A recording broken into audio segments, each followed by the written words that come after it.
Live express अब WhatsApp पर भी उपलब्ध है। अपने व्हाट्सएप पर खबरें पाने के लिए हमारे व्हाट्सएप नंबर 7060012630 पर हाई लिखकर मैसेज करें और पाएं ताज़ा तरीन खबरें।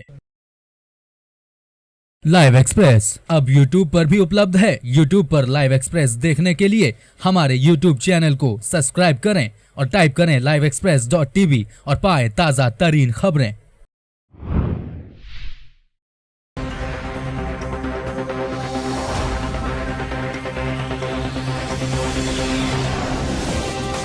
गोविंद भारद्वाज ने पंचकुला सेक्टर 4 में स्थित हरियाणा एग्रो इंडस्ट्रीज कार्यालय में चेयरमैन का पदभार संभाला। इस अवसर पर शिक्षा मंत्री रामविलास शर्मा, कालका विधायक ललित शर्मा, राज्य मंत्री ज्ञानचंद गुप्ता ने फूल माला पहनाकर उन्हें बधाई दी। इस दौरान गोविंद भारद्वाज ने कहा कि उनका प्रयास रहेगा कि हरियाणा की एग्रो इंडस्ट्री को घाटे से उभार कर लाभ में ला पाए।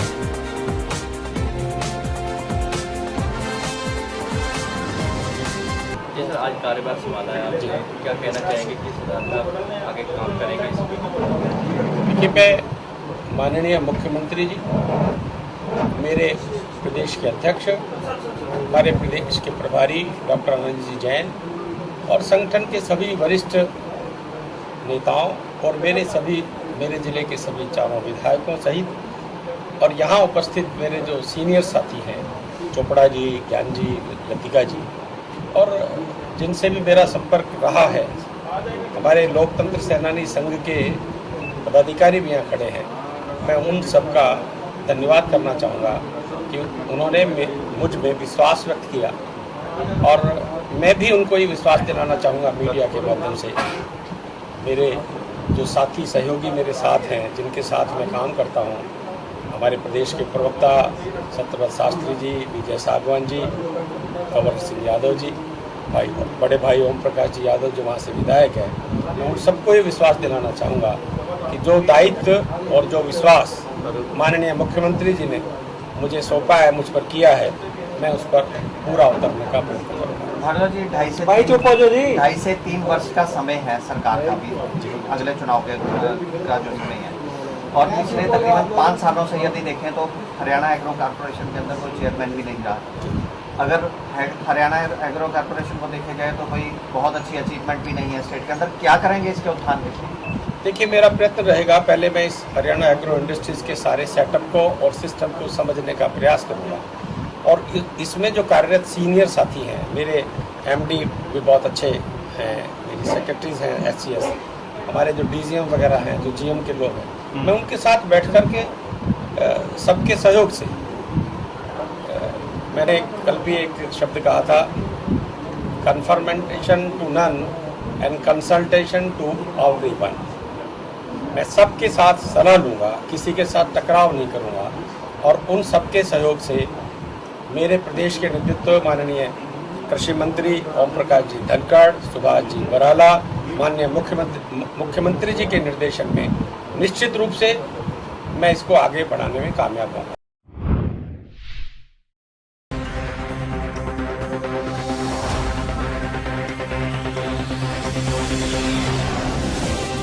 हरियाणा प्रदेश में खिलाड़ियों को बढ़ावा देने के लिए नई घोषणा की जा रही है और उनको पूरा भी किया जा रहा है, लेकिन खिलाड़ियों के रूप में बढ़ने वाली पौध को उगने से पहले उखाड़ने का काम भी किया जा रहा है। गुहाना के ठसका गांव में 50 से अधिक खिलाड़ी अपनी जान को खतरे में डालकर कुश्ती व दौड़ का अभ्यास कर रहे हैं। गांव के बने कम्युनिटी सेंटर के बने कमरे व झाड़ियों से भरे मैदान से गुजारा किया जा रहा है। बार बार मांग करने के बाद भी ठसका गाँव के नौजवानों को स्टेडियम की सौगात नहीं मिल पा रही है।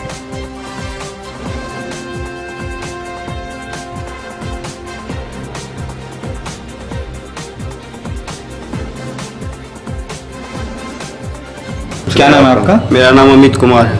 हाँ, आपने नेशनल भी खेला था? मैंने नेशनल भी खेला था और मेरी 2 बार नेशनल हो चुकी, एक बार गोवा गया था मैं, भी सेकंड पोजीशन थी 60 किलोग्राम में, जिसमें सेकंड पोजीशन थी। और मैं ये चाहता हूँ कि हमारे गांव में यहाँ कुछ भी सुविधा नहीं खेल की। अगर हमारे गांव में सुविधा हो ना, हम आगे जाके भी कुछ कर सकते हैं, लेकिन हम सुविधा बगैर ही रह रहे हैं यहाँ। इसलिए हमें कुछ ना कुछ सुविधा दे सरकार की तरफ से, यहाँ स्टेडियम बनाया जाए ताकि हम यहाँ अपनी प्रैक्टिस कर सके। हमारे कोच भी बहुत वो मेहनत है करवाते हैं हमारे यहाँ। आपके 50 से अधिक साथी हैं जो हमारे पहलवान 50 रेसलिंग से कर भी रहे हैं। अधिक साथी हैं। यहाँ रेसलिंग भी करते हैं, रेस भी है, ट्रैक भी है। ट्रैक नहीं है लेकिन यही उसे कच्ची मिट्टी में प्रैक्टिस करते हैं। ऊंच नीच में किसी का पैर मुंह जाता है बिना सुविधा के लिए। आप खेत में भी देखा, खेत में कर रहे हो, वहाँ पे बहुत सारी वो भी है, झाड़ियाँ हैं कोई। हम यहाँ झाड़ियों में प्रैक्टिस करते हैं। हमारे पैरों में कांटे भी चल जाते हैं, कभी कभी पैरों में नुकसान हो जाता है बिना सुविधा के लिए। अगर सुविधा हो तो हम अच्छे ट्रैक पे प्रैक्टिस करें, आगे जाएं, आगे भी बढ़ सकें। इसलिए आपकी क्या मांग है सरकार से? हमारी यही मांग है कि हमें सुविधा दी जाए, स्टेडियम की सुविधा दी जाए ताकि हम प्रैक्टिस कर सकें। हमारे यहाँ एक छोटा हॉल है, उसमें क्या प्रैक्टिस होगी, कुछ भी नहीं। ये आपका हॉल भी बता रहे हैं कम्युनिटी सेंटर होता था जहाँ ये भी हमारा लोग हॉल नहीं दारू है, पीते थे। ये भी कम्युनिटी सेंटर है। यहाँ तो लोग शराब पीते हैं, फिर बच्चों ने आगे यहाँ सुधार किया है।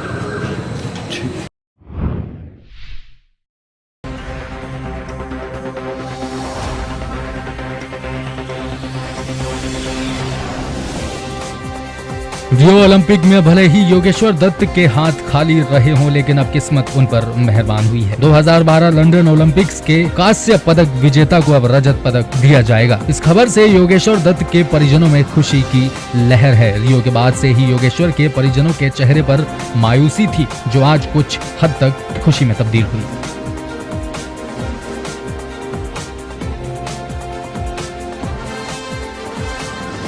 माता जी, जो ब्रॉन्ज मेडल मिला था उसके बाद अब एक सिल्वर मेडल मिलेगा, किस तरह की खुशी है? और क्या आप मानते हैं कि अगर ये पहले ऐसा हो जाता तो क्या योगेश्वर गोल्ड तक जा सकता है? 2012 में लंदन में ओलंपिक था, उस समय हमारे बेटे का ये ब्रॉन्ज में आया था। और उसके बाद 4 साल के बाद ये रंग बदल गया है कि सिल्वर मेडल आया है।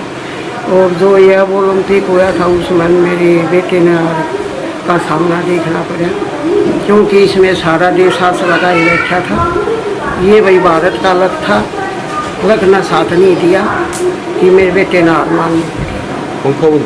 और आगे भी ये पूरे देश का नाम रोशन, पहले भी रोशन किया है, अपने देश को इतना ऊंचा किया है। आगे भी इसकी यही वे है कि आगे भी ऐसे नाम रोशन करेगा। तो घर लौटेगा अब योगेश्वर, तो किस प्रकार? नहीं, घर क्यों लौटेगा, अपनी मेहनत करेगा और मेहनत का फल तो ये भी 4 साल के बाद दोबारा ये रंग बदला है मेडल का। और जो ही मेहनत करेगी, जब भी उसी का गोल्ड ही आना था 2012 में लंदन में, लेकिन नहीं था लकी। ये 4 साल के बाद में सिल्वर मिल रहा, आपको कैसा लग रहा है? अब सिल्वर में ऐसा लग रहा जब भाई उसके गोल्ड के किनारे पर आ गया। अगर अब आ जाता तो उसमें ज़्यादा खुशी थी भाई। हाँ, इसे पूरे देश ने महसूस किया है, पूरा देश इसकी फाइट देख रहा था, लेकिन नहीं, उनके लक ने साथ दिया भाई। देश की, पूरे देश की दवा थी कि गोल्ड मेडल लेकर आएगा। माता जी, अभी तक योगेश्वर घर नहीं लौटे हैं, तो अब सिल्वर का एक और आपको खुशी मिली है, तो उसका किस प्रकार से स्वागत किया जाएगा वैसे घर लौटने के बाद? मेरा बेटा घर आएगा, गांव के सब सदस्य उसको लेकर आएंगे, उसका स्वागत किया जाएगा। अभी तो वो घर भी नहीं आया। तो योगेश्वर जब भी जीत के आता है तो घर में क्या उसका पकवान, कोई ऐसा पकवान है जो उसकी पसंद का हो? आप थोड़ा वो कहते बताइए सब कुछ पकवान उसकी पसंद का चल रहा है, जब यहाँ तक आया है। और बिना पकवान खाई कैसे आ बता यहाँ तक? नहीं, कोई स्पेशल को फेवरेट चीज़ हो? स्पेशल में तो उसकी फेवरेट बतेरी है भाई, खीर भी है, हलवा भी है, नमकीन चावल है, परांठे है।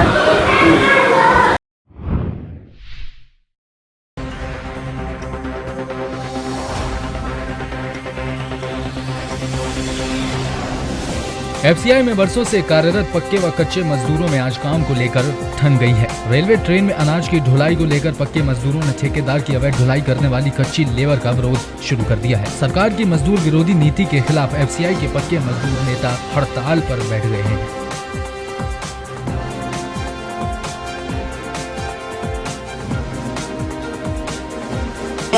मेरा नाम श्यामलाल है। कल भी हम मतलब यहाँ पर गए थे एडीसी साहब के पास, उन्होंने मतलब हमारे को एएम साहब ने बुलाया गया यहाँ पर, कहने लगे कि भाई आप लोग वहाँ पे आ जाओ।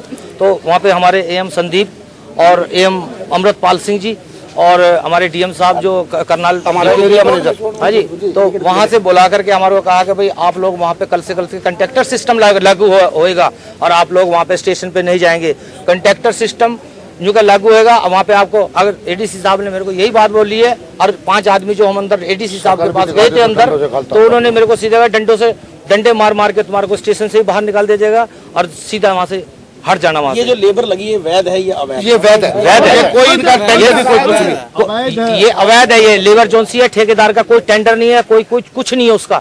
ये मैनेजमेंट उसको ला करके बीच में उसको काम करवा रही है।